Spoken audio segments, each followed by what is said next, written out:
Welcome, my name's Chris, I like to paint things, and today I'm going to get outside of my comfort zone by painting some Grimdark Cultists using the Zorn Palette.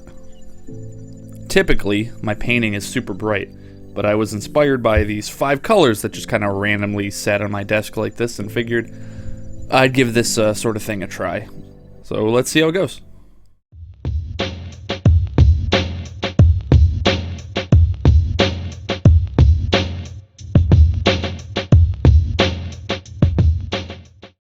Always wanted these models, but unfortunately I waited till after the price hike to pick them up. That's on me. Either way, they were actually really straightforward to build, I mean being monopose and everything. I typically just use Tamiya cement and some nice snippers, and the chain there was in case I got inspired, but didn't think I ended up using it. So what is the Zorn Palette? Well, I was inspired by this particular artwork, which I'm assuming is by John Blanche. If not, it's going to be in the style, which this combined with the actual palette uses a lot of muted colors. The most vibrant color on the entire thing is going to be red. Everything else is very gray, very earth tone, very grim dark. I typically never paint very dark, so I figured I'd give it a test with these 2 old school cultists. They came out alright, not my best work, but it was a good baseline. Give me kind of an idea of what I was going to be doing. The big color pops are going to be yellow and red. I think I'm going to shoot for red, with the browns and the blacks kind of being the background. And then we're going to go for a dark ground base, with our sepia washes doing a lot of the legwork for us, kind of tying all the different colors together. At least that's the plan. So I got to building. Very straightforward. And I ended up with this. Typically put all of my models on an old pretzel lid with blue tack, kind of line them up like that, go outside and give them a good spray, but not before petting a cat.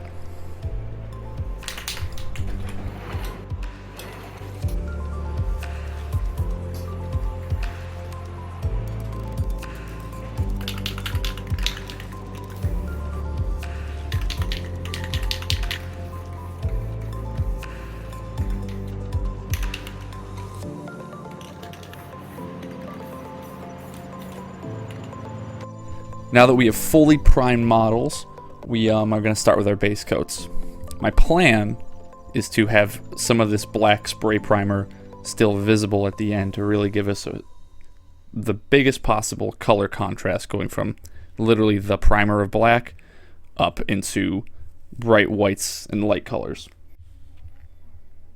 Our first step to do that is going to be setting our base coats using mostly dry brushing of browns and metallics.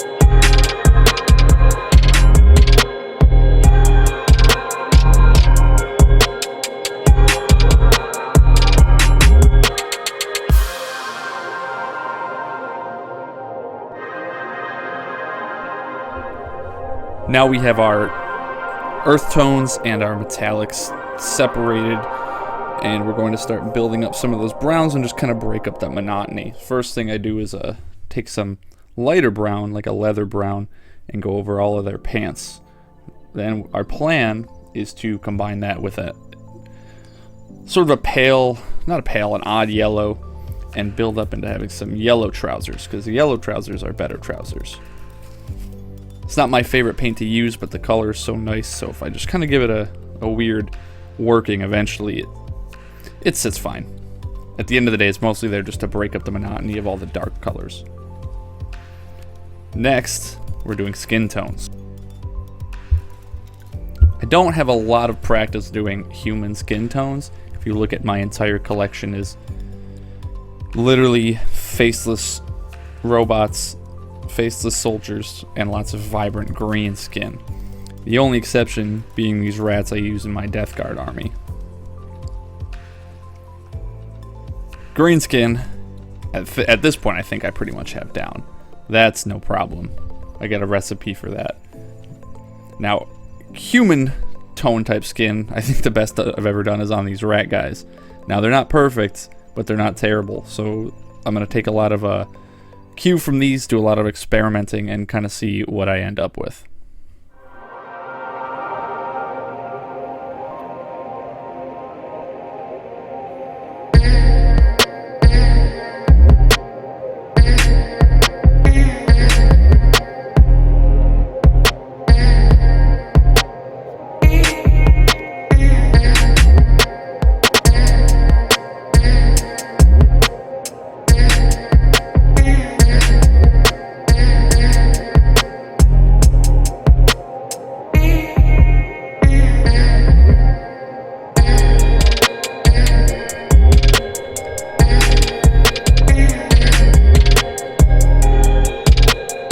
Not too bad.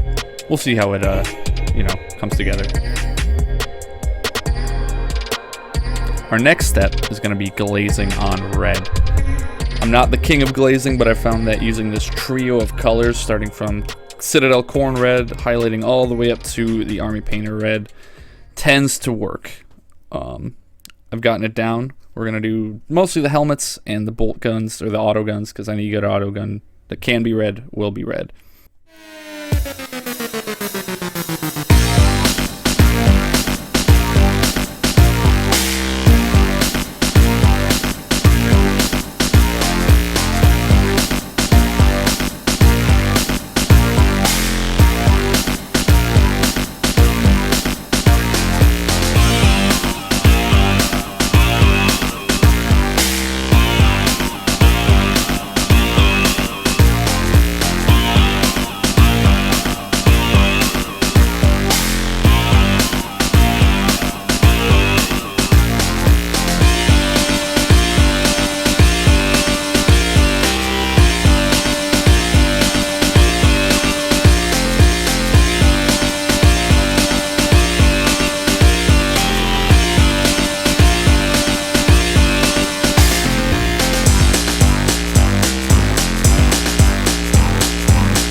You look, you can see I've got the glazing of these colors not too bad. I mean, especially on that chain sword. It's not perfect, but I find the contrast of the dark color all the way up to the red with the highlight tends to bring everything back together. This red glaze is going to be our best pop of color across the range of models, and it's going to keep them very cohesive. So next, we're going to do our cloth and leather using some Reaper brand paints, which I've been really digging lately, and some other, assorted highlights to try and light those up.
Following that, metallics.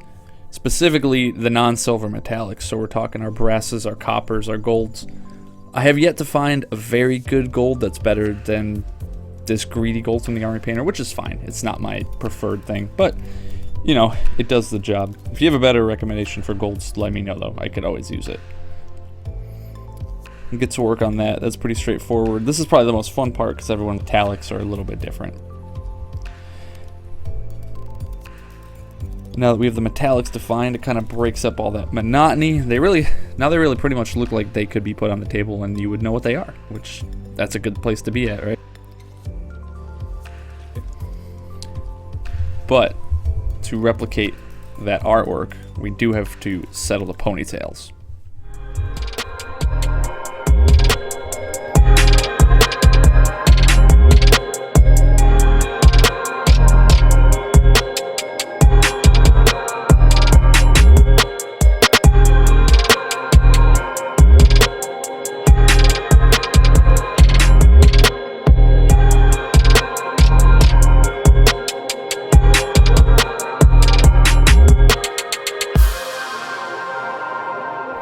I kind of rushed this step, but that's okay. It actually came out not too bad.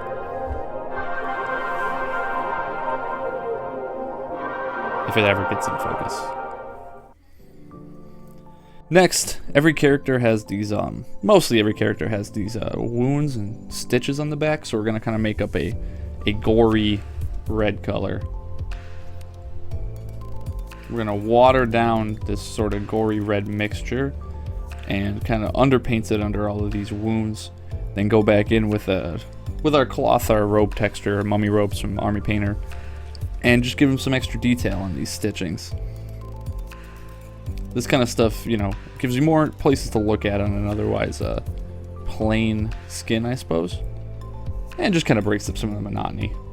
And they're there, so I have to paint them. Now, on my Skitarii army, I was too lazy to clean up the mold lines, very similar to these, so I'm going to use a similar trick to fix them. To do that, we're going to paint in some sketching, or some stitching rather, using some brown, and then we're going to go over it again in our mummy robes, which ties the stitches on their body to the stitches on their clothes. Now, whether or not you think it draws your eye towards these marks, that's one thing, but I think it looks cool, and it adds an extra level of detail on my pretty, you know, just dry brushed robes. That is base coating. I mean, base coating's basically done. Now we have to ruin our base coats with a mixture of 3 different washes. Like I said earlier, the heavy lifting is going to be done by our Seraphim Sepia. It's going to go over all the skin, all over that yellow, and even onto the reds a little bit. Kind of helps work in there. And at the end of the day, I'm a big proponent of mixing different washes. So then we do all of our standard metallics in black or sepia, and then we're going to put our robes with our Army Painter strong tone.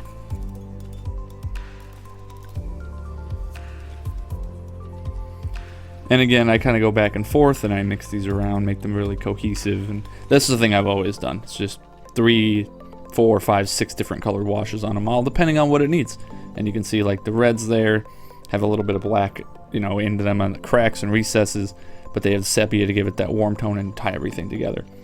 You know, personal preference, I just play around. This is one of my most favorite steps because now everything after this is going to look done. I mean, I'd already said it looks done, but now it looks done, which is key, I suppose. Everything after this is just fun. Highlighting and such. Before we get to highlighting, I'm going to make a weird mixture that I've been using lately for basing. It's just a combination of glue, craft paints, and baking soda. A little bit of water to activate it. And some sand, just for, like rough sand, just for some extra texture in there. The baking soda is kind of going to be our base, like our texture paste, and then that sand's going to break it up a little bit. First, I undercoat everybody in that same burnt umber craft paint, just so I don't miss any spots.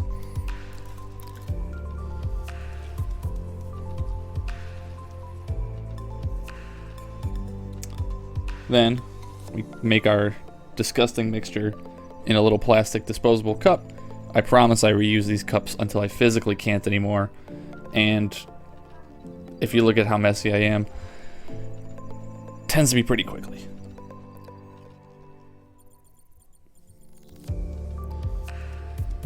Alright, now our unfortunately colored basing texture is pretty much ready to go.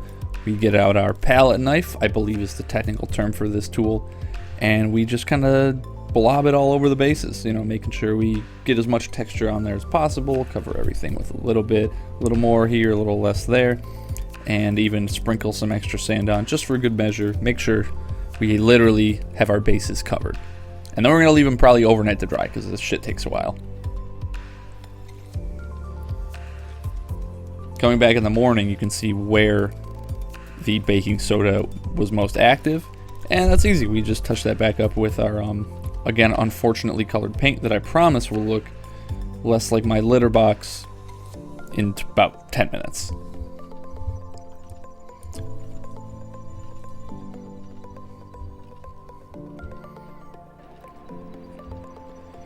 Then we take some lighter brown, our Army Painter Leather Brown, do a mild dry brush over everything, and then we take our off-white mummy robes and do a full dry brush over all the raised details. Now we hopefully looks a little more like ground, and our rocks kind of stick out, and then we give it a dark wash with our Army Painter to really bring out some saturation and, you know, give us our contrast that we're looking for.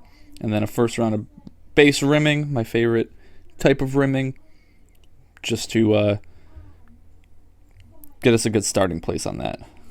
Now everybody's favorite step is final highlighting. We're going to reevaluate all of the reds that we washed over. We're going to bring our off-whites back up to white with some soft highlighting, and then we're going to go over all the metal details no matter what color with a hard highlight of our brightest silver.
Alright, getting close to the end here. We gotta get some grass tufts. I went for kind of a mixture of green and brown grass tufts to give us some contrast, but they still feed into that earth tone. Put way too much super glue on them and just plop them down as randomly as your pattern finding brain will let you. Good luck with that one. Take them off, and that's exactly what we want to watch. All of that. Oof, what an angle. And with one down, we finish off the rest of them. And that will leave us with this.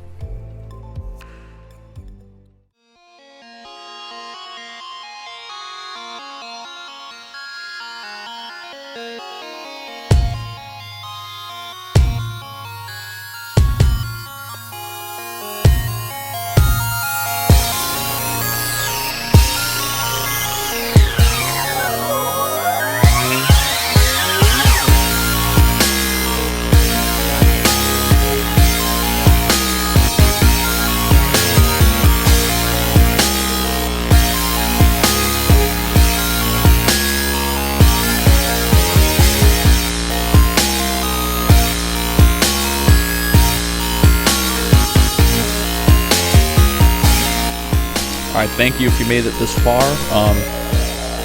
Plan on making more of these, so stick around if you want to see some of that stuff. Have a good night.